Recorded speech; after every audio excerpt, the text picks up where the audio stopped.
Hello दोस्तों, आज हम आपको बताएंगे उत्तर प्रदेश से लगभग 40 किलोमीटर दूर फतेहपुर सीकरी का इतिहास। करीब 14 साल तक मुगल साम्राज्य की राजधानी रहने वाला यह शहर न सिर्फ बादशाह अकबर की जीत की निशानी है, बल्कि वह जगह है जहां पर सूफी संत सलीम की सिदुआ मांगने के बाद उनकी हिंदू रानी जोधाबाई से एक संतान प्राप्त हुई थी, जिसका नाम था जहांगीर। तो आइए जानते हैं इस शहर फतेहपुर सीकरी का रोचक इतिहास। इसको बादशाह अकबर के सपनों की नगरी के नाम से भी जाना जाता है।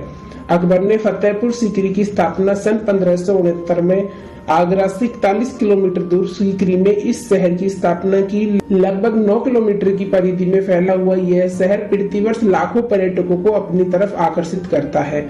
अपनी अद्भुत वास्तुकला, सुंदर नक्काशी, तराशे हुए गुंबद, अच्छी तरह डिजाइन किए हुए मीराव पर्यटक को विस्मित कर देता है। इसके निर्माण के बाद अकबर ने आगरा छोड़ फतेहपुर सीकरी को अपनी राजधानी बनाया। इस प्रकार फतेहपुर सीकरी करीब 14 वर्षों तक मुगल साम्राज्य की राजधानी रही। अकबर कला प्रेमी के साथ साथ एक कुरान प्रशासक भी था।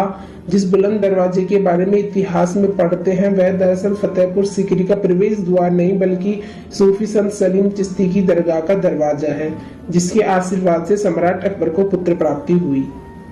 अकबर ने अपने पुत्र सलीम के जन्म के बाद फतेहपुर सीकरी को अपनी राजधानी बनाने का निर्णय किया था। कहते हैं कि अकबर को कोई संतान नहीं थी। हर तरफ से निराश होने के बाद अकबर शेख सलीम चिश्ती की शरण में आए। कहा जाता है कि उनके आशीर्वाद से सम्राट अकबर को पुत्र की प्राप्ति हुई थी।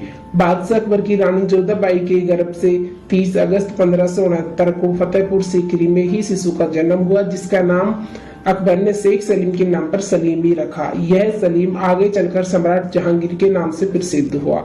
यहीं पर प्रसिद्ध फतेहपुर सीकरी की दरगाह अर्थात शेख सलीम चिश्ती की दरगाह का निर्माण करवाया। इस प्रकार अकबर ने अपने पुत्र सलीम के जन्म के बाद फतेहपुर सीकरी को अपनी राजधानी बनाने का निर्णय किया, क्योंकि इसी स्थान पर अकबर की पुत्र प्राप्ति की दुआ कबूल हुई। इस कारण अकबर ने खुश होकर फतेहपुर सीकरी को बसाने की योजना बनाई। बाद में इसे फतेहपुर सीकरी के नाम से जाना गया। सम्राट अकबर ने आदेश दिया कि इस स्थल को नगर में परिवर्तित कर दिया जाए। फतेहपुर सीकरी के किले का निर्माण के लिए दूर दूर से कारीगर बुलाए गए। योजना के अनुसार हजारों मजदूरों को इस कार्य में लगाया गया।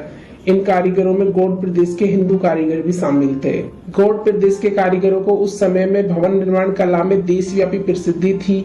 सीकरी गांव के चारों ओर इमारतें बनाई जाने लगी। आलीशान शाही महल और इमारतें बनने लगी।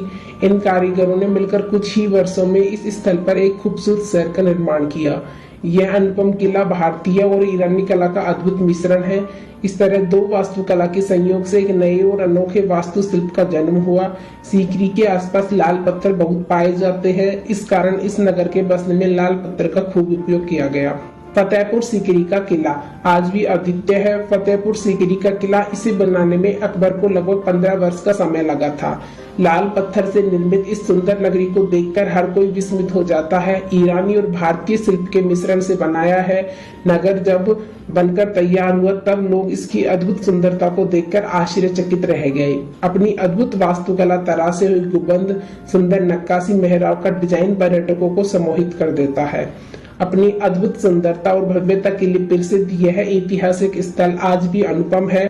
विंसेंट स्मिथ इस नगर के बारे में लिखते हैं कि इस शहर जैसी कोई कृति इससे पूर्व न निर्मित हुई है और न ही आगे हो सकी। सीकरी का नाम फतेहपुर सीकरी कैसे पड़ा? फतेहपुर सीकरी सन 1571 से लेकर 1585 तक मुगल वंश की राजधानी रही। इससे पहले मुगल साम्राज्य की राजधानी आगरा थी। कहते हैं कि अकबर ने गुजरात पर फतेह के बाद सीकरी का नाम बदलकर फतेहाबाद रखा। बाद में इसका नाम फतेहपुर सीकरी पड़ा। अकबर का पहला दरबार। फतेहपुर सीकरी के निर्माण के बाद पहली बार सन 1575 में सम्राट अकबर ने अपना पहला दरबार लगाया था। यह स्थान सन 1571 से लेकर सन 1585 सम्राट अकबर की राजधानी रही। अकबर के नवरत्नों में से एक राजकवि अबुल फजल ने इसका वर्णन किया है, लेकिन इतना सुंदर शहर को बसाने के बाद अकबर को अपनी राजधानी कुछ ही वर्षों में वापस आगरा लानी पड़ी। इसकी वजह यही बताई जा रहा है कि शायद फतेहपुर सीकरी में पानी की किल्लत के कारण अकबर को वापस आगरा आना पड़ा। फतेहपुर सीकरी के दर्शनीय स्थल। दीवाने खास। इस इमारत का मुगल साम्राज्य में सबसे विशिष्ट स्थान था। 2 मंजिला यह इमारत दीवाने खास अपनी अद्भुत सुंदरता, भव्यता के कारण दर्शकों का ध्यान आकर्षित करती है। ख्वाबगाह। कहते हैं कि यह महल अकबर का शयन कक्ष हुआ करता था। इसकी दीवारें उस समय के महान चित्रकारों की कलाकृतियों से भरी पड़ी हैं। दीवारों पर कुछ जगह अबुल फजल की सूक्तियां सुनहरे अक्षरों में अंकित हैं। पंचमहल फतेहपुर सीकरी। यह महल 5 मंजिला है, जिस कारण यह पंचमहल के नाम से जाना जाता था। दूर से देखने पर यह बौद्ध विहार के समान दिखाई पड़ता है। बीरबल भवन।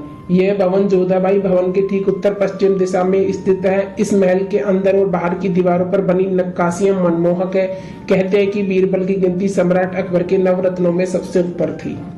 शेख सलीम चिश्ती की दरगाह। फतेहपुर सीकरी में बने लाल इमारतों के बीच सफेद रंग का फतेहपुर सीकरी दरगाह बड़ा ही आकर्षक लगता है। लाखों लोग हर साल अपनी इस मजार पर चादर चढ़ाने आते हैं। बुलंद दरवाजा।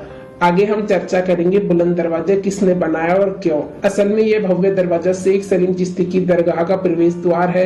इस दुनिया के सबसे बड़े दरवाजे का निर्माण अकबर ने अपनी गुजरात विजय की खुशी में करवाया था।